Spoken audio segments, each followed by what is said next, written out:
Labdien! Mani sauc Jānis Ankepāns, un pirms kafijas pauzes mēģināšu pastāstīt nedaudz par teiksim, tādu alternatīvu sistēmu, teiksim, zemapmetums fasādēm. Un varu teikt to, ka Latvijā pirms tam lielākoties viņa tika izmantota vairāk, teiksim, biroja ēkās, industriālajās ēkās, ēkās, kas saistīta ar komerces darbību. Bet pēdējo gadu laikā arvien biežāk tiek izmantota arī daudzdzīvokļu mājās. Es zinu, konkrēti, šogad ir vairāki projekti Alūksnē realizēti, un arī citur Latvijā tiek izvēlēta šī te sistēma. Ventilējumās fasādes būtība pirms tam bija arī, teiksim, izklāstīta, tā ir tagad zemapmetuma sistēma. Lielākā atšķirība bija tāda, ka fasādes apdere ir būtībā no abām pusēm veidināma, un izolācija un sienai nav tieša kontakta ar ārējo vidi. Respektīvi, viss lietus, vēja, saules staru ietekme paliek uz fasādes. Tas dod to, ka šī sistēma ir ilgmūžīgāka, ir, teiksim, daudz priekšrocības pret zemapmetuma fasādi. Viņa ir arī nedaudz dārgāka, bet pieredze rāda, ka tas atmaksājās.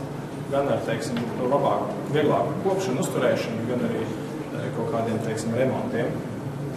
Un tās būtiskākās sistēmas parasti, teiksim, sastāvdaļas ir pamatizolācijas kārta, tad pretvēja izolācijas kārta, obligāti gaisa šķirkārta, kas ir vismaz 2,5 cm biezumā, un tad fasādes apdares kārta.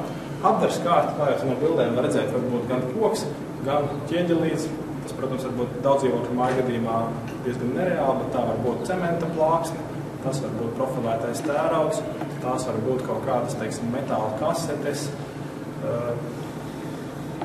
protams, kaut kādas arī var būt sienas flīzes, apdares un teiksim, visādi varianti, kas varbūt izklausās ne pārāk, teiksim, lēti, bet priekšrocība, protams, ir tā, ka pat ja kaut kas tiek bojāts, varbūt tās ļaunprātīgi jūs varat demontēt un remontēt vienu atsevišķu posmu, nevis visu fasādi.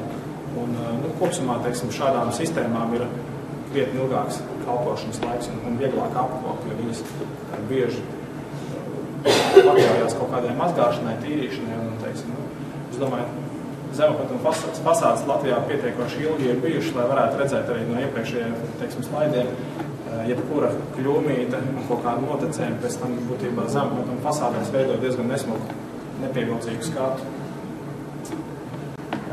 Otra priekšrocība ir arī laba skaņas izolācija. Varbūt tās, teiksim, ja jūs nedzīvojat kaut kādas ļoti dzīves maģistrāls tuvumā, tad tas jums ir mazāk aktuāli, bet tomēr pilsētas arvien vairāk pulcē sevi iedzīvotājus un tā intensitāte transporta pieaug un tā arī paliek aktuāla tēma. Vēl es varu pieminēt to, ka, protams, šo te, teiksim, risinājumu var montēt uz dažādu konstrukciju. Tā var būt gan koka konstrukcija uz koka staķiem, gan koka nesošās konstrukcijas, gan tas var būt uz metālu Z profiliem vai arī leņķiem. Tā būtība nemainās. To pamat biezumu mēs aizpildam ar mīkstāku izolāciju un pēc tam to nosacam ar pretvēju kārtu. Vēl viena no lielām priekšrocībām ir tāda, ka ventilējumā fasāde neprasa virsmas izlīdzināšanu pirms viņas montāžas. Un, tā ir liela priekšrocība tieši pie renovācijas, jo pārsvarā tās sienas ir tādas, kādas viņas ir. Un, tīri, teiksim, lai zemapmetuma fasādē jūs, teiksim, to iepriekšējo veidu varētu pareizi nosiltināt, jums pirms tam būtu jāizlīdzina sienas. Daudz uzreiz pateiks, ka tas nav iespējams, jo citreiz mums fasādes propellerī sagrieztas, un tā starpība var būt līdz pat 30 centimetriem no viena punkta līdz otram. Un, protams, kad šādu sienu izlīdzināt praktiski nav iespējams. Teorētiski ir, bet to neviens nedarīs. Tas nozīmē, ka līmējot fasādes vati, vienīgais veids ir nokopēt esošo nelīdzino sienu un atstāt viņu tā kā ir. Tagad šeit ar kronšteinu palīdzību mēs varam to fasādu noregulēt un nostādīt pilnīgi precīzi. protams, kad sanāks tā, ka vienā stūrī būs mazāka izolācija, un teiksim, tajā, kas ir visdziļākais, būs lielāka, bet jūs varat nostādīt vajadzīgajā attālumā. Šī sistēma to atļauj. Ir svarīgi arī, protams, kāds ir šis materiāls. Te būtu svarīgi skatīties, lai materiāls ir atbilstošs tieši daudzdzīvokļu ēkās. Un šeit, teiksim, tas, ko mēs piedāvājam, ir RKL fasēji, kuram ir pirmkārtām ļoti augsta siltumizolācijas koeficients, tas 0,031, un citreiz ar mazāku biezumu kombinējot ar mīksto vatu jūs varat dabūt labākus rādītājus, respektīvi nepalielināt tik lielu to biezumu, teiksim, izolācijas.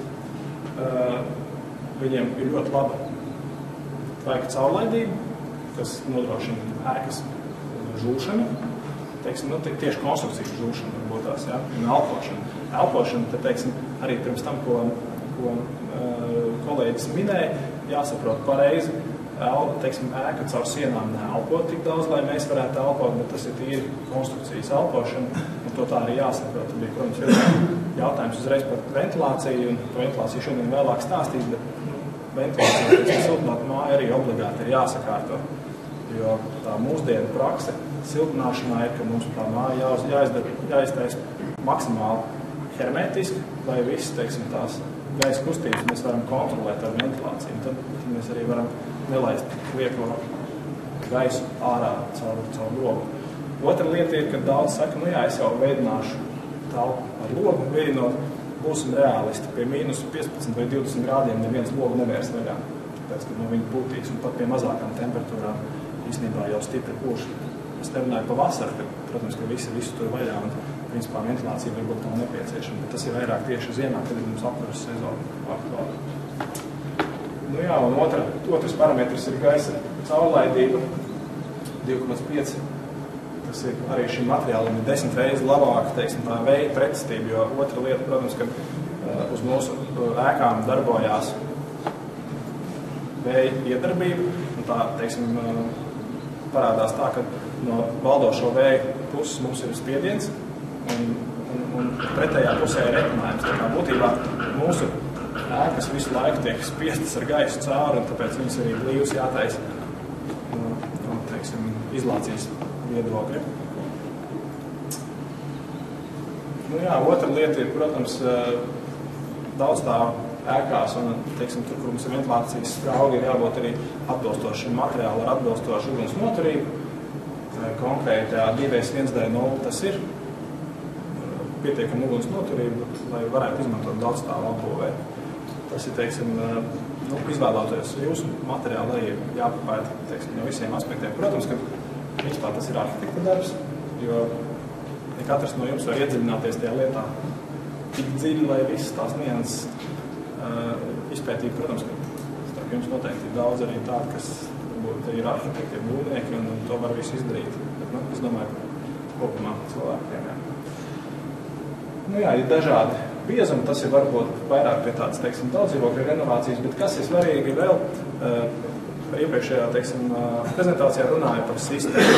Un šeit arī ventilējumās fasādēs būtu svarīgi tas, ka, kad jūs izvēlaties jūsu to risinājumu, ka jūs ņemat un lietojat veselu sistēmu, kura viss, teiksim, ir izdomāts, kā to apdarināt. Jo, protams, kad mūsu atjautība ir ļoti liela, bet ir svarīgi, ka katras sistēmas komponents kalpos tikpat ilgi, cik, teiksim, visu tā fasāda. Jo, tas ir tā kā, vilciens ir tik ātrs, cik ātrs ir lēnākais vagons, un ja šeit būs, teiksim, viens slikts materiāls, tad, principā, viņš var atstāt iespēju uz visu to sistēmu, un visas sistēmas ilgmūžīgi. Teiksim, šim materiālam ir speciāli līmlenti, kas pirmkārtām ir UV izturīgi pāris mēneši, viņi nevar palikt neapdarināt daudz, teiksim, mēneši, bet otrs viņi ir mitruma izturīgi, jo tārā tiek izmantot, un kas vēl ir būtiski, bieži prasa, vai nevar parastu līmlentu uzlīmēt. Es, teiksim, varētu atbildēt, ka jā un nē. Pirmkārtām šī te līmlenta ir pārbaudīta arī lielā temperatūrā, viņi saglabā savas īpašības, un viņi to, teiksim, fasādes kalpošanas laiku paliks tur vietā. Es pats esmu līmējis, teiksim, daudzās vietās, tiešām, kur ir liels karstums, un viņi turās. Protams, ja mēs izmantojam citu līmlēnu, kas nav pārbaudīta, iespējams, ka uz fasādes arī iepriekšējā prezentācijā rādīja, varbūt 70-80 grādiem, labi, paņemsim reālāks 50-60 grādus, arī ir pietiekami augsta temperatūra, kad, principā, viss līmes paliek šķīdrs normāls un līk nost. Jā, tieši tas pats ir arī speciāli distancēji, ar kuriem tiek stiprināta, teiksim, šī te fasādē vate. Tas pats ir, teiksim, kronšteina sistēmas un visu pārējais, teiksim, pārdomāts, teiksim, risinājums. Arī kaut vai tāda lieta ļoti bieži prasa, vai tur, teiksim, kaut kādu dzīvnieku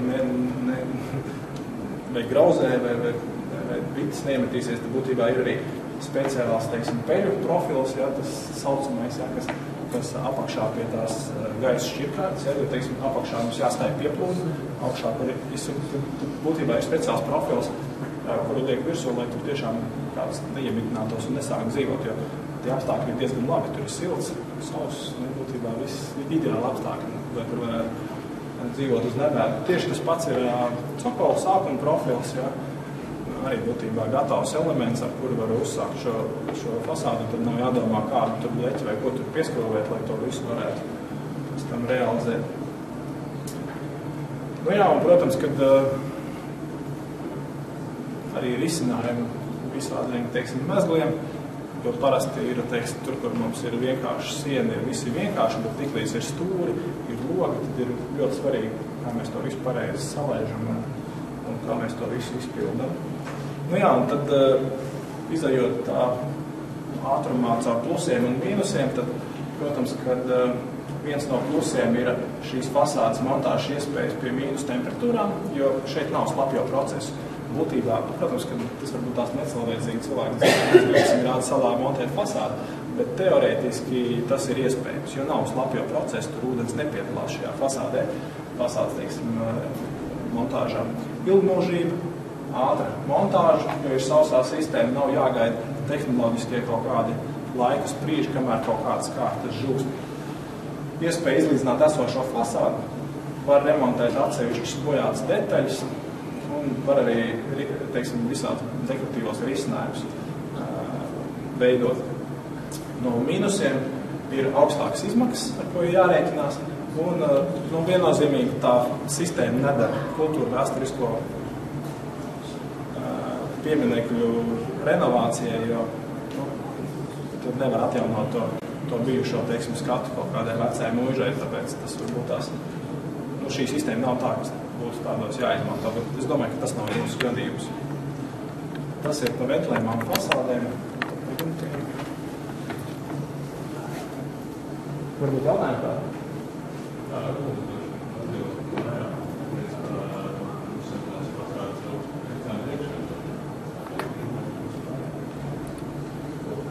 Ir speciāls pārklājums, tas, ko tieši rādīja, kas ir atbalstoši.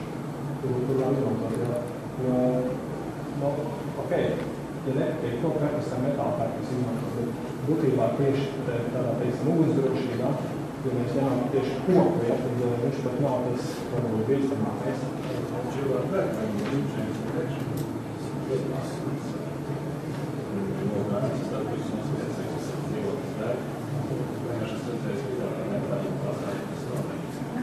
Jā, bet tur jautājums ir kāds materiāls izmantot. Šis konkrēti ir daudzīvot māja, respektīvi, tur ir tā virsma, kas nelieto to dekšanu. Ja? Un, būtībā, ja arī mums koka detaļas, viņas jau ir aizstās pretēji kādas. Tā būtībā eksponēta detaļa nav pareizi veidot, kā nezinu. Ja? Un, atkal privātajā būvniecībā, tur atkal nav tāda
Par jumtiem runājot, tad būtībā šeit ir tie tipiskākie jumtu veidi parādīti.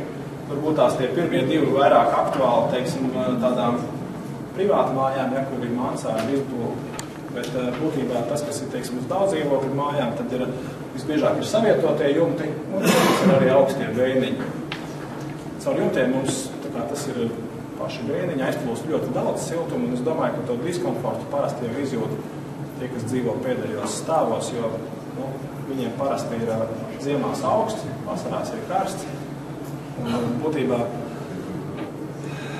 viņi ir ķilnieki šī situācijā. Protams, ko var darīt, var siltināt, un tad tā lieta mainās. Pirmkārtām, protams, kad izvēloties vispār, teiksim, siltumizolācijas materiālu, kas ir viņu tie rakstura lielumi. Ja? Viens no rakstura lielumiem ir siltuma vadītspēja, respektīvi, cik viņš labi vada.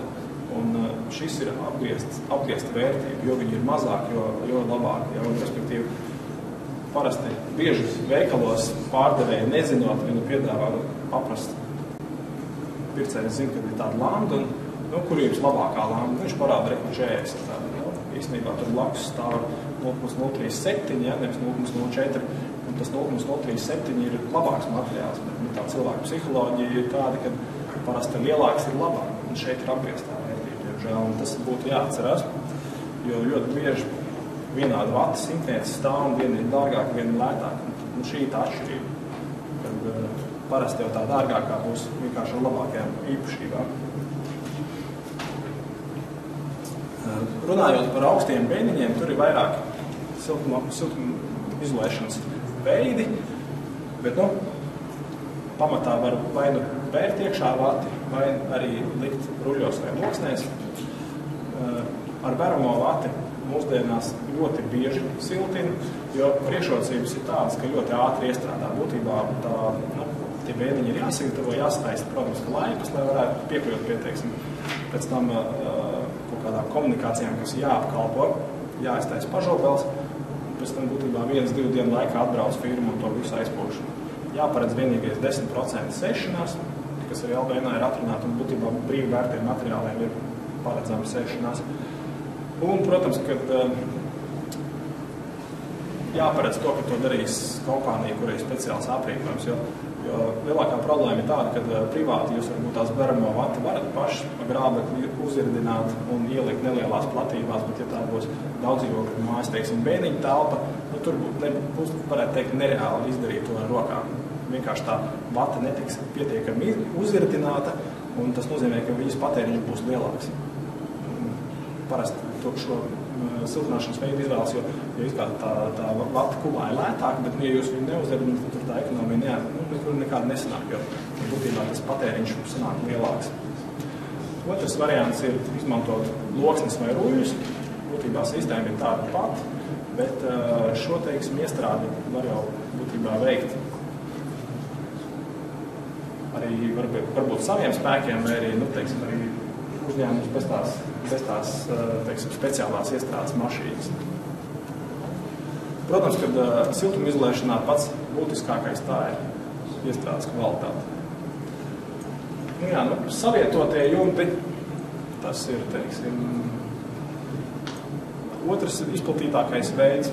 Būtībā savietotajos jumtos jums ir vecā hidroizolācija, kas pirms jūs siltināt ir jāatjauno, jo šī jaunā, vecā pareizāk sakot, hidroizolācija būs jaunā tvaika izolācija, kas ir nepieciešama tīri, lai neveidotos konstrukcijā kondensāts, respektīvi jūs salātot veco hidroizolāciju un pēc tam veidojat jauno izolācijas kārtu, kas sastāv no apakškārtas un no virskārtas. Un mūsdienās praktiski jau visos tādos lielākos jumtos izmanto apakškārtu vai virskārtu ar veidināšanas kanāliem, un tas ir nepieciešams priekš tā, lai jūs varētu izveidināt kaut kādu mitrumu, kas veidojās konstrukcijā tieši montējot vai arī eksploatācijas laikā. Bieži uzdot jautājumu, kā ir labāk vai kanāli virskārtā vai apakškārtā. Lielas atšķirības nav. Protams, kad arī mēs būtībā iesakam izmantot apakškārtā, jo tad jūs varat redzēt, kā jūs viņu liekat un vai tie kanāli sapas viens ar otru, jo ļoti būtiski, protams, ir, lai šie kanāli tiešām būtu, lai viņi saietu kopējā savienojošā kanālā, kur pēc tam virsū liek aerātors, un lai šiem kanāliem būtu pieplūde. Jo, ja vienkārši jūs saliksiet vati ar kanāliem, tad, protams, ja viņi nebūs viens pret otru, tad tur nekāda cirkulācija nenotiks. Otrs variants ir, kad ir virskārtā, it kā jūs liekat, kad loksni jūs neredzat, vai tur tas kanāls ir pretī vai nav, bet būtībā, ja meistari ar apziņu taisa, tad, protams, ka viņi var sastiķēt. Jo grobs taps savienojums būtībā, ja blakus, teiksim, loksnes liek, tad tie kanāli sakritīs, viņi jau sakrīt visām loksnēm. Un priekšrocība atkal, teiksim, virskārtā ir tā, ka kamēr šo te apakškārtu liek, tomēr meistari var višķīt tos kanāls arī sabardāt, teiksim tā. Nu jā, runājot par biezumiem. Par biezumiem ir tā, ka patreiz LPN mums ir prasība U vērtība 0,2. Bet es varu pateikt to, ka pirmām kārtām šobrīd ir iesniegta ekonomikas ministrijā, pareizāk sakot, būvniecības departamentā, ekonomikas ministrijas būvniecības departamentā priekšlikums uz grozījumiem un būtībā šos te, teiksim, vērtības ir priekšlikums samazināt līdz 0,15. Un tā būtiskākā doma ir tāda, ka, protams, kad Latvija ir pievienojusies plānam 2020. Gadā būvēt zem patēriņa vai pasīvas mājas. Tā ir, teiksim, tālā nākotne, bet tas mūsu būvnormatīvs šobrīd ir no 21. līdz 2. gada. Jā, 2001. Respektīvi jau vairāk par 10 gadiem, un tās vērtības nav mainītas. Un runa ir par to, ka, būtībā, analoģijā datoru, ja mēs šodien pērkam tādu labu datoru, bet nekas īpaši, tad pēc gada viņš jau būs absolūti novecojis. Un ar izolāciju ir tas pats.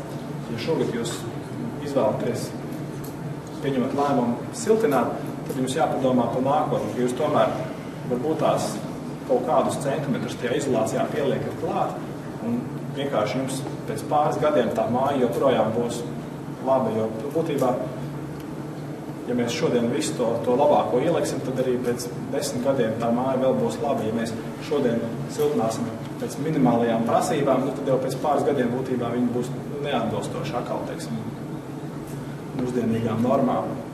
Un būtībā, teiksim, jumtu izolācijā, arī fasādēs īstenībā, parasti, ja jūs izvēlaties kaut kādus centimetrus vairāk, darbs nemaksās vairāk, jo tāpat uz to vienu losni liekt klāt, būs bišķīt, varbūt garāki dībeļi, kas nedaudz vairāk maksās, un tās papildus izmaksas varbūt nebūs tik liels. To ir vērts, teiksim, papētīt un izvērtēt. Jā, un patreiz, teiksim, lai dabūtu tos 0,20 patreizējā vērtība, pietiek apakškārta 150 plus virskārta 30, kopējais biezums 180, un tad, teiksim, tādu uzdevumu jūs esat LVM prasībās iekļaujušies. Protams, kad ir vērts padomāt, vai jums nevajag tomēr to vērtību, to U vērtību dabūt nedaudz zemāk, vai arī, teiksim, vai jūs, teiksim, apstājaties te vai te, to, protams, ka var izvērtēt, un varbūt, ka tās papildus izmaksas nav nemaz tik liels, jo tā kopējā investīcija tomēr jums liela uz to mājas siltināšanu. Jā, un ir arī, teiksim, tās tīri, kas varbūt par tādām tendencēm, ir speciāls materiāls, OLAM, kura biezums ir 300-400, ja?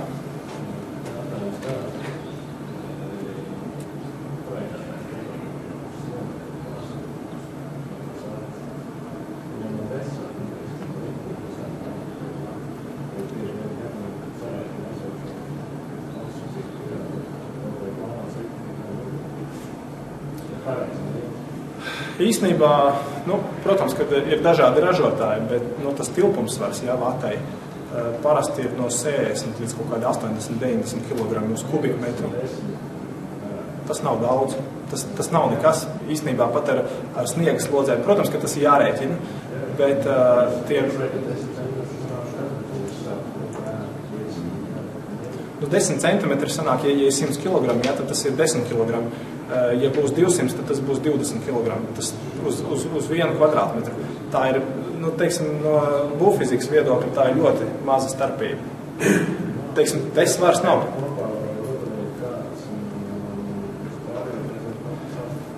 to jārēķina, bet es noteikti teikšu, ja jums ir dobtais panels, ja savietotājiem jumtam, tad tur ir tā slodzes nespēja ar daudzkārtīgu pārsniedz. Tur tā nav problēma viennozīmīga.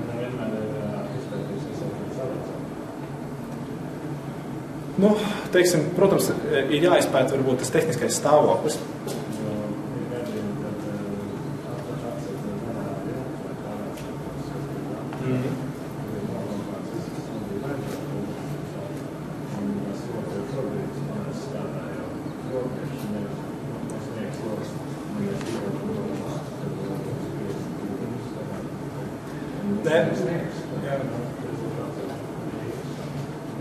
Nu, teiksim tā, Latvijā mums nav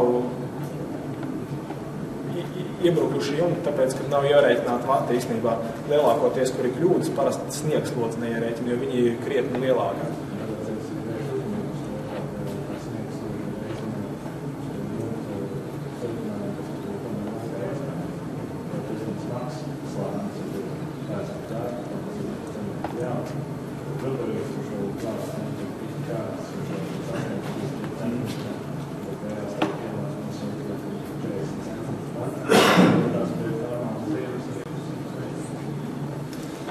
Es nepiekritīšu, jo tās slodzes, pieņemsim 40 kg uz kvadrātmetru, tas ir ļoti maz. Īstenībā, ja mēs tur par tonnām runātu, jo, protams, ka jāizvērtē, ka, teiksim, tā esošā situācija jāizpēta, ja kāda tur ir, bet vate parasti nav tā problēma, kas, teiksim, ierobežo, jo tās slodzes ir tiešām mazi. Nē, protams.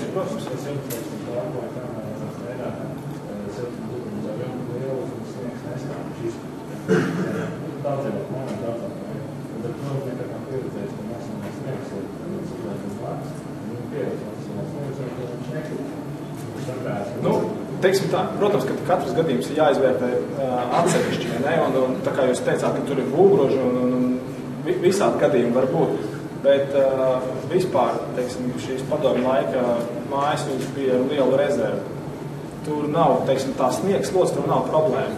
Un, protams, ka varbūt tās jūs runājat par vienu gadījumu ar kaut kādām koku pārsegumiem, ja, pieņemsim, bet,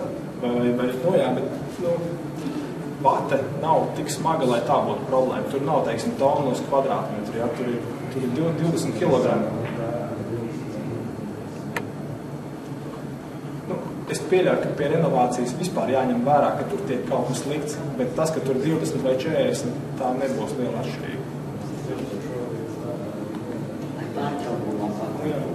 Okay, jā, turpināsim tiešām. Nu jā, un, teiksim, tās tendences ir būtībā konkrēti šis materiāls tika radīts Somijas un Igaunijas tirgumu. Un būtībā tā tendence tur ir, kad viņi jau būvē zem patēriņu ēkas un lai šo te jumtu varētu veidot tiešām tos pusmetru vai 300-400 mm, ja, tad ir speciāls materiāls šāds, te, teiksim, lamēls lucīši taisīt, lai to biezumu varētu vienā kārtā veidot. Un būtībā tā ir nākotne, uz kuru mēs ejam, teiksim, pēc 7 gadu. Pasīvām vai arī zem patēriņa, jā. Nu jā, un te var redzēt, ka īstenībā šeit, pieņemsim, ar šiem biezumiem mēs nemaz mūsu LBN nevaram izpildīt, pareizā sakot, varam izpildīt, bet varam izpildīt dubultā, ja. Mums te, teiksim, 0,8, kas ir, vairāk nekā dubultā labāk, ja, 400 un 300, plus virskārt mēs dabūjam 0,11, kas ir gandrīz divreiz labāks rādītājs. Nu jā, un, protams, kad pie jebkuras izolācijas būtiskākais ir, kad mums ir jādomā par visaptverošu izolāciju. Tas nozīmē, pat ja jūs uzreiz nesiltināsiet, teiksim, visu māju, bet tikai izdomājat gala sienas, tad jums jāpadomā par to, kā jūs pēc tam siltināsiet arī, teiksim, pārējās sienas, kā tiks jums pielaist klāt, lai pēc tam, kad jūs kaut ko vēl papildus darat, lai tas viss iet kopā un kontekstā darbojas kopā. Jo, protams, ka no pilnīgas izolācijas jums būs lielākais efekts.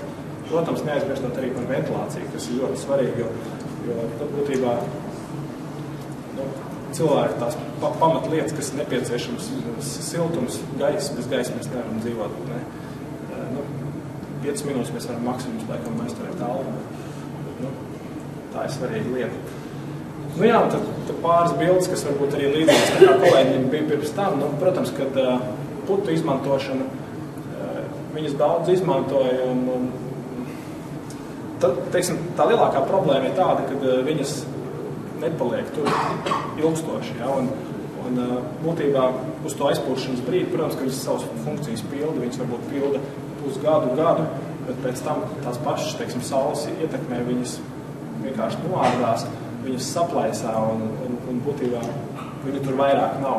Un tad mums paliek fasādē caurums, ja, un tā lielākā problēma, kad arī, teiksim, tā, nu, nav, teiksim, kā sistēmas piedāvātāji, viņas nav arī pārbaudītas, viņas konkrēti ar konkrētiem materiāliem dara vai nedara.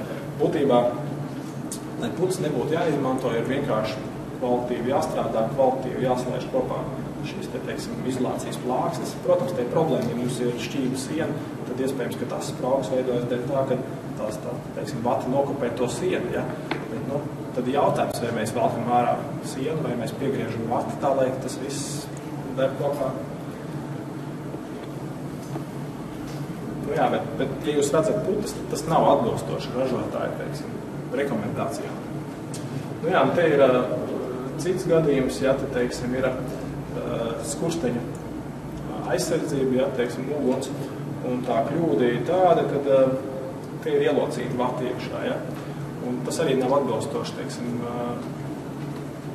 ražotāju rekomendācijām, jo šī locījuma vietā tā izolācijas kārta ir krietni mazāk nekā, teiksim, tā nominālā kārta. Tas pats šeit var redzēt, karkasā ir arī pildīts, aizlocīts. Arī tas nav pareizi. Augstiem vēniņiem tieši skursteņu savienojums ar veramās vatas siltinājumu savienojumu. Jums ir kaut kāds mēdz atsevišķi, kā, teiksim, pielaižu veramo vatu skursteņu. Parasti ir tendence tieši pēc skursteņu savienojumu, ir tā augstuma tilta. Vai izdevēju nav tā? Nu, tīri pa augstumu tiltu. Tas ir labs jātājums. Tas būtu man jāpaskatās. No augstuma tilts būtībā skurstenis ir augstuma tilts. Viens variants ir paturpināt viņa izolāciju kaut kādu pusmetru virs tās veramās vatas izolācijas. Nu, tas būtu, protams, ideāli.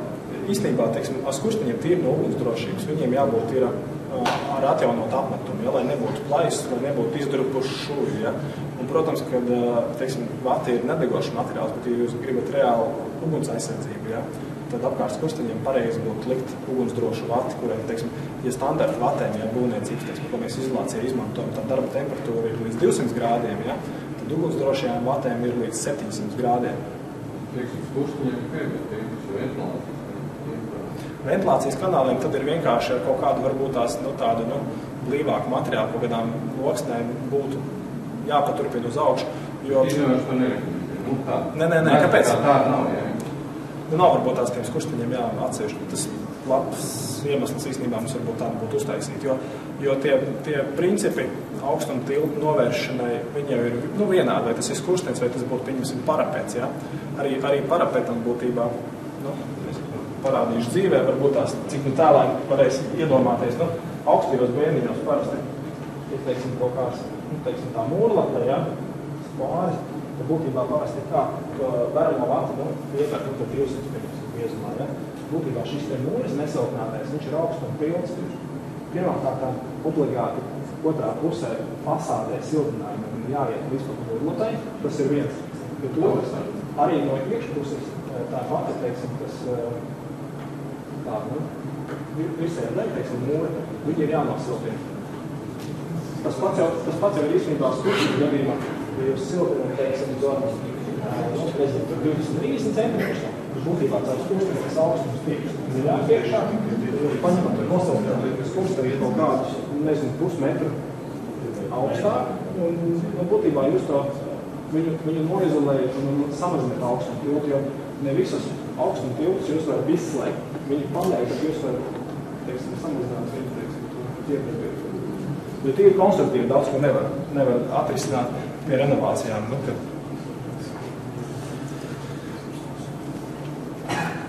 Jā, arī, teiksim, šāds te pakojums, kur ir izmantot visādi atgriezumi. Šādi īstenībā pie jaunas būvniecības varbūt tās varētu izmantot kaut kur starpstāvu pārsegumos, kur ir divas siltas telpas un tīri skaņas izlācijas pēc jūs liekat vati, ja tad tur vēl varētu šādi pakot, bet no ārsienām, protams, ka šāds pakojums nav atbilstoši. Tieši tas pats arī šeit var redzēt karkasā, arī ir locīts un arī neatbilstoši uzstādīt izlācijā. Nu jā, te arī, teiksim, viens jumts, kur augšējā kārta smuki priekš pasūtītāji tika nopakota smuki, bet, nu, teiksim, noņemot to vienu kārtu, tur apakšā arī parādās dievu zīmes. Grūti pateikt, kāpēc tā bija. Viņi tur jāliek iekšā, bet, nu, būtībā ar izolāciju ir tā, ja jums izskatās kaut kas nesmuki vai neriktīgi, tad jūs varat ar pārliecību zināt, ka tur kaut kas nav pareizi, jo būtībā, ja viss ir skaisti uztaisīs, tad, nu, parasti tā, teiksim, viņa acis priecē, ka, nu, nav nekādas šuvītas, viss smuki salikts, to var arī vizuāli redzēt, arī, teiksim, neprofesionāls. Nu jā, tas ir, teiksim, arī piemērs, kā tvaika izolācija tiek izmantot arī visādi vecie maisi, un šī gadījumā vispār tvaika izolācijas nebija visas funkcionālās barjeras, protams, kad ir jāņem vērā un jāizmanto, un, teiksim, tvaika izolācija nevar izmantot vecos maisus, jo tie, teiksim, izolācijas, viņi ir pārāk plāni, un viņi nepildīs savu funkciju. Rezultāts, nu, būtībā te, teiksim, 2-3 gadu laikā var redzēt, ka tas ir OSB un šķērslitojums, ja viņš viss pilnīgi ir apaudzis ar sēni. Te ir vēl viens variants, kur ir gaisa iekārtas aizmirstas ielikt, teiksim, metāla jumtā, nerunājot par antikondensāta plēju vai kādu difūzijas plēju, un arī var redzēt, ka viss ir pilnīgi slapš apakšā, jo konstrukcija neelpo, konstrukcija tur kondensējās, un būtībā no būvnieka bija zvans, kad atbraucat nomainīt vati, jums slapja vata, kad aizbrauc uz vietas apstīties, tad var mainīt, cik grib, un būtībā arī nākamā paliks tieši tāpatās slapja, jo vienkārši šis, teiksim, pareizais uzstādīšanas veids netika nodrošināts, ne, teiksim, tvaika izolācija, ne gaisa šķirkārta virspusē, lai tas viss veidinātos. Nu jā, te bija līdzīgi tikai cits jumts, arī metāli. Var redzēt, kad ir hot profils salikti, kas nav veidināmi, un arī būtībā šeit būtu jābūt, teiksim, virs tās vēja plēves gaisa šķirkārtai, kura veidinās. Gaisa šķirkārta ir, bet viņa neveidinās, jo būtībā šis te profils, viņš nosedz šo te veidināšanas iespēju.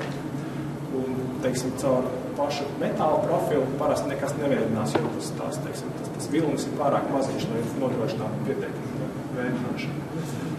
Te ir atkal privāta māja, kur ir arī neuztaisīts.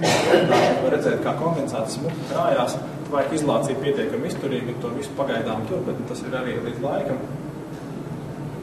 Tad pieņemsim, arī tāds viens piemērs, kā ir uzstādīts loks. Un, ja jūs te ieskatīsieties, te, teiksim, loks uzstādīs tieši pie tāda erkeru izvirzījuma, ja? Un būtībā, ja šo grīdu būtībā gribēs nosiltināt, tad nevarēs likt vairāk par 7 cm, jo savādāk tas siltinājums ies virsū logam. Un būtībā arī tas jau, acīm redzot projektēšanas stadijā jau pieļautu kļūda, kuru atrisināt ir, jāpārliek vai logi, citi jāpārliek, vai nezinu, kā to visu risināt. Jā. Šeit arī, teiksim, vēl viens privāta mājas piemērs, kur mūsdienās ļoti plaši izmanto profilēto tēraudu, bet te ir tāda lieta, kad viņš ir uzlikts ar pārkarēm, un būtībā šis te, teiksim, profils var redzēt arī iet visu cauri telpas iekšienē, un būtībā viņš veido konkrētu augstumu tiltu, un būtībā tas profils sals cauri, un, teiksim, diezgan dārgā mājas projektā, sagādā liels problēmas. Būtībā vienīgo risinājumu, ko atrada, tas ir poliuretāna putas uzpūst, jo būtībā tur neko citu nevar izdarīt. Jāplēš jums pilnībā nost, vai to visu pārtaisīt. Nu jā, te ir, teiksim, nesiltināts mājas, bet būtībā lāsteks jau parāda to problemātiskās vietas, ja, un te jau var redzēt, ka, protams, ka tiem beidzamo stāvu iedzīvotājiem, kuriem ir šis, teiksim, stūris, kas caursals, un dēļ tā, ka viņš caursals būtībā arī veidojās tās lāsteks, tur tie zudumi milzēji, to principā arī parāda. Nu jā, te pāris fasādes arī iepriekšējā prezentācijā bija vairāk, bet arī būtībā šī te pēc savas būtības ir ventilējumā fasāde, nevis zemapmetuma, jo, ja mēs uz pikām liekam, tad būtībā mēs vienkārši to izolāciju atvirzam no sienas, mums ir gaisa šķirkārta un būtībā mums ir vienkārši nokrāsot māju. Izolācija būtībā vajadzīgo nedod. Tas tā īsumā. Varbūt kādi jautājumi? Jā, tā ir izolācija. Pieņemsim, ka mums ir klāsakums kādai mājai bērniņas nav, jā? Jau, kad visu papildus siltinājums vai batuna vienalga kas, lai drošāk ir likt, laika plējas un viņus ir tomēr nelikt. Ir jāizvērtē. Būtībā tas bieži vien nevar zināt, kas tur vai tā īstāk un darbojas labi, varbūt, ka viņi teicam strādā. Tā, kas ir, pie viņam klāt netiek, viens jau nejauc jau ārā esošā labā kvalitātes pārsaka. Tur jāskatās, jā, tie no komentē, bet no aizmuguri, bet tur individuāli jāskatās, jo, ja mēs tvaika izolāciju uzliksim pārāk augstajā zonā, tad, principā, var izdarīt vēl sliktāk. Jo augstajos bēniņos uzliekot vienkārši vati, ja, būtībā viņai tā elpošana diezgan laba. Ja tur ir esošais pārsegums, ja, ar kaut kādu pildījumu, no apakša ir apmetums, ja, pieņemsim, tur uzmests, ja, kaut kas, būtībā arī apmetums, viņš darbojas kā tvaika izolācija, iespējams, ka viņš arī ir pietiekams.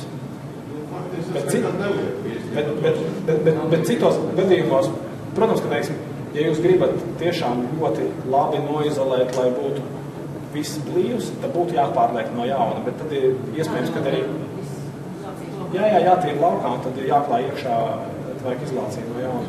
Bet tas tad ir milzīgs darbs, protams, ka tur vecot, teiksim, to pildījumu, vai tās ir skaidrs, vai izdeģi visi izkrāmēt ārā. Ļoti reti to dara. Parasti, ja izdara, tad es neteikšu nožēlot, bet tur ir, tas ir smagi, jā, tur ir liela putekļa, protams. Visu jau stāvītu konstrukciju, tur jau grūti strādāt. Jā, tas nav vienkārši. Renovācija vienmēr īstenībā ir sarežģīta. Vienmēr ir uzbūvēt no jauna vieglāk nekā kaut ko pārtaisīt.